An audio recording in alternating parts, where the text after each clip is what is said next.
What if Iron Bundle was in Gen 1 OU? Now this was, if I remember correctly, the first ever Pokemon I did that someone suggested. And I feel like my original video wasn't really that bad. Outside of me not knowing how custom games work and assuming that its 56 HP was the reason it couldn't take special moves, it wasn't that bad. It's not like my Deoxys attack video or my Mimikyu video, which I still need to redo. But you know what? The Jumble montage video today, Iron Bundle was adorable, and now I love him. So I felt like, let's just look back at this. I already have the motivation to make a video again, so might as well just have a fun one.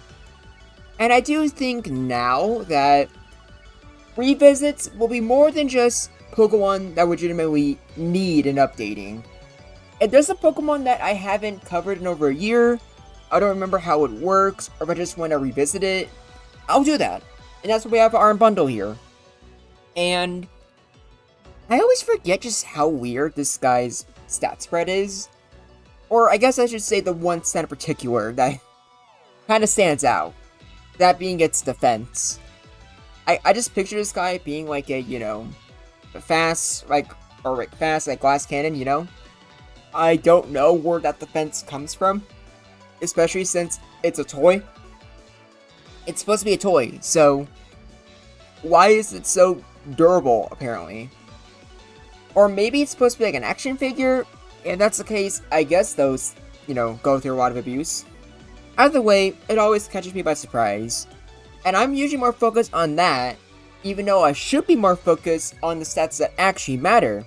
That being its impressive special attack of 124 and a monstrous speed of 136, which makes it the second fastest thing in Gen 1 OU.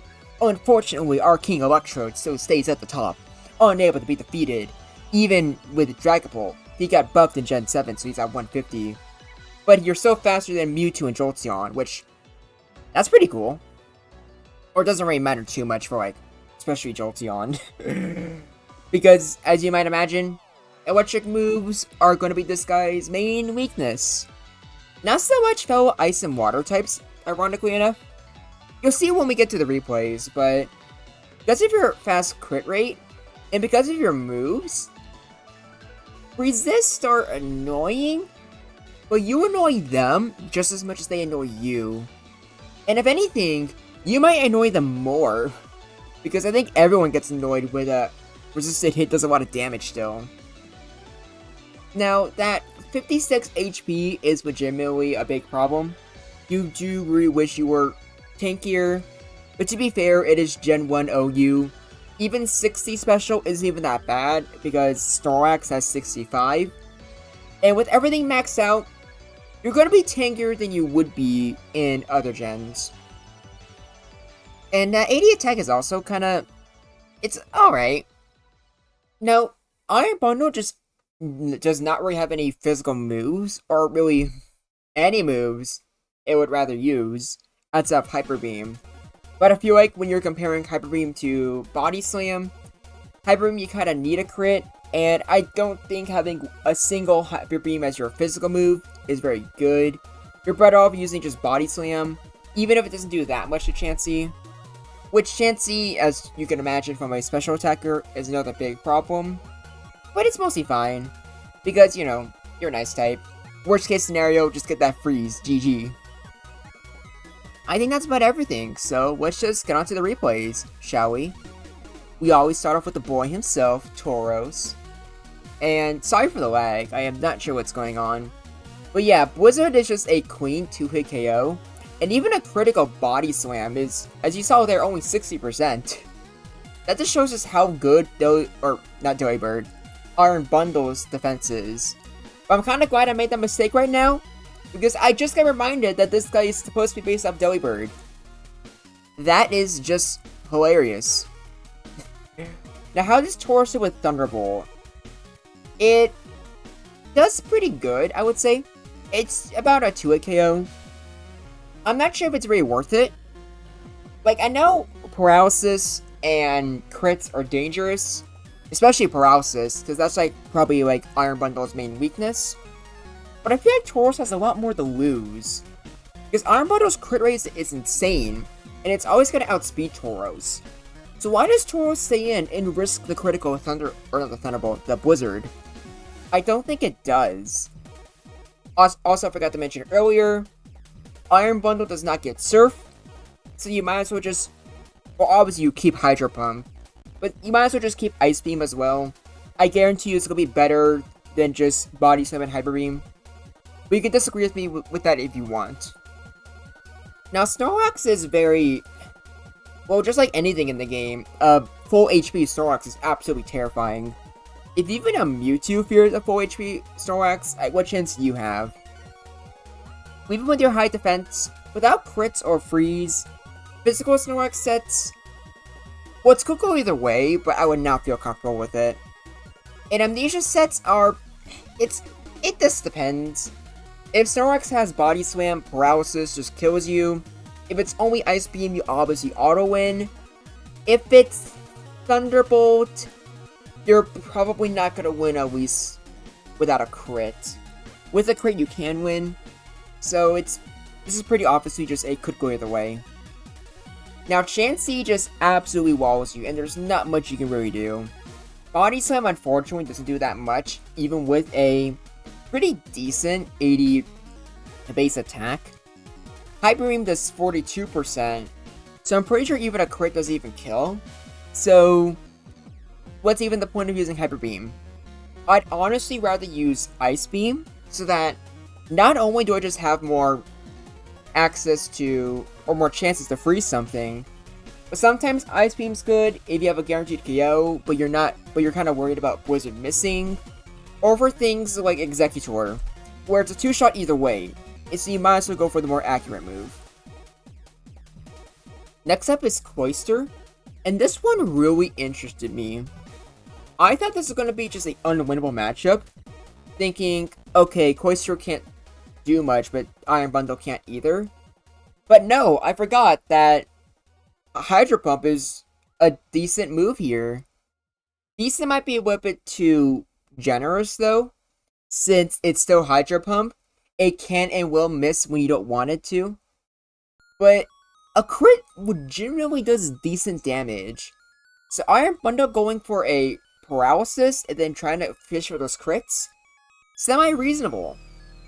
But at the same time, not getting a crit or just missing, or Cloyster using a rest and surviving and outlasting, both of those are, or all of those are just equally viable. So I think this is just a could go either way, and a very interesting one. I didn't bother doing replays with Lapras, but I'm pretty sure that's just self-explanatory. Lapras is way tankier and has Thunderbolt, so Iron Bundle can't do much there. But yeah, this was like the match that made me realize, oh, I guess I'm not wasting my time making a remake of this. Because sometimes it is just nice to go back with just new experience. Also, I'll just say this real quick, for those who are wondering where I've been. I'll just be real, I've just been struggling to find motivation. Yeah. Sorry. I just get very disappointed when I see Generation Jumble videos do poorly. However, like I said, the Terminal Montage video made me excited to make this one. So this is probably going to be the boost I need to actually go back to making what if videos. But I'm not gonna lie, I'm probably gonna need your support. Literally any comment usually just makes my day. But, or I probably should just be getting the videos either way. Currently, my YouTube studio, I'm at -3 subscribers. So sorry for letting you guys down. Speaking of letting down, yeah, don't use Executor against Iron Bundle. Maybe you might get lucky and get a crit.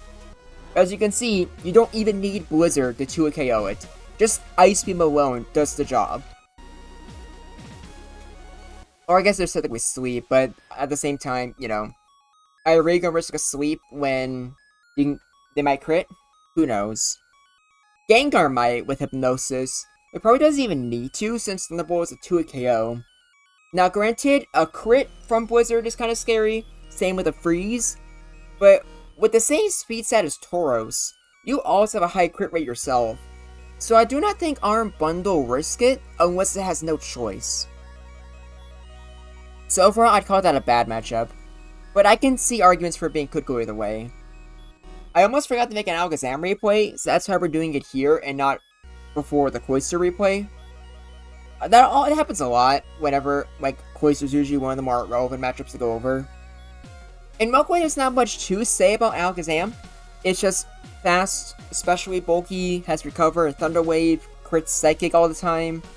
Nothing Iron Bundle can really handle, unless you go like a crit Body Slam or something. But even then, I don't think it's going to do that much. Speaking of not doing that much, Blizzard is not going to do anywhere near enough to help you survive that Thunderbolt. A crit is not going to help you there. You need a freeze. And if you're only beating Jolteon 10% of the time, I'm just going to call that unwinnable. Anyone have a problem with it? I don't think so. Now this one surprised me. Or not missing Hydro Pump, that always happens. But Hydro Pump is a 2 KO on Jinx. And I'm not even sure how. Because I thought Jinx with 95 special would be pretty tanky. And obviously, against like Psychic moves, and against like Thunderbolts, it does pretty well. I'm surprised Hydro Pump does that much. That means this is a could go either way, where sometimes Iron Bundle can crit, or the other 80% of the time, it misses! Because as we all know, Hydro Pump has 20% accuracy. Now I want to see if Ice Beam is enough to get guaranteed KO on Rhydon. It's not. You're going to have to go for Blizzard, or Hydro Pump if you really want to just mess with him. So like, he took a lot of damage here, but it doesn't really matter. Because in an actual scenario, you're always killing with Blizzard. Now, Slowbro. This is very similar to the Cloyster matchup, but there are two key differences. The first one is that Slowbro has Thunder Wave, so it can just be in control of the entire game being faster. Because even there, Iron Bundle crit twice in a row, but since Slowbro is always faster, it'll be able to wake up in time. And that's 3 crits in a row. And no 4, but still, very funny.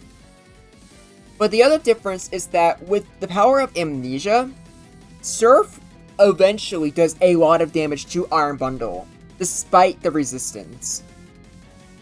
But on the bright side, Slowbro only normal resists Ice, doesn't quad resist like Cloyster does. But I would still call this a bad matchup, because even though on this replay, Iron Bundle's getting super lucky with crits, it doesn't matter. Because Slowbro, like I said, with control, with paralysis and rest, it will eventually have the opening to boost up and kill Iron Bundle. It's not unwinnable, because sometimes the crits can just be in your favor.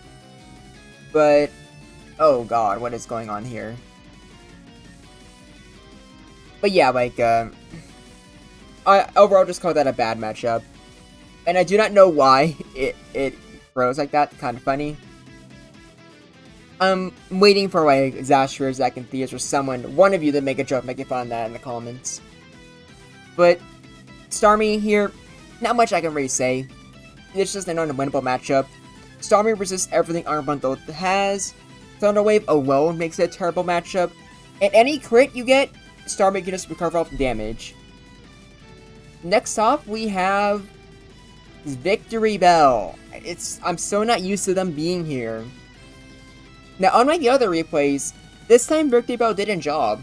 It actually was able to survive a Blizzard, and has a guaranteed KO with Razor Leaf. Which, I kind of forgot Iron Bundle was weak to. So both this and the replay we're going to see could go either ways. Because the last one, and most certainly not least, is Zapdos. And Victory Bell and Zapdos are very similar. It's either Iron Bundle gets a crit, or he dies. Blizzard does less against Zapdos, obviously, because of its higher special, but it might as well be an Oko. Or not an Oko, like, it might as well just be dead, because anything can revenge kill it at that point. So yeah, just crit or bust. Overall, I think that Iron Bundle is a very fun Pokemon. And here's the tier list. I do not know how the original video did when it came to like how I did the tier list. You can watch that video if you want, but be warned, my older videos have very bad static in the background. But I think I'm pleased with this. I think Iron Bundle's a fun Pokemon. And I'm going to change some of these, to be honest. Some of these placements. What do you think? Do you think Iron Bundle will be good in Gen 1 OU? I think the real question is, would it be the best Ice type? Or would Jinx and Cloyster still have an advantage? Any other videos you'd like me to see? Or any other videos you'd like me to remake? Mimikyu with Fire Up as a signature and Deoxys attack are definitely going to be videos I'll be doing in the future. If there's anything else you want me to remake, let me know. But until next time, this is Groundback, and I look forward to hearing from you.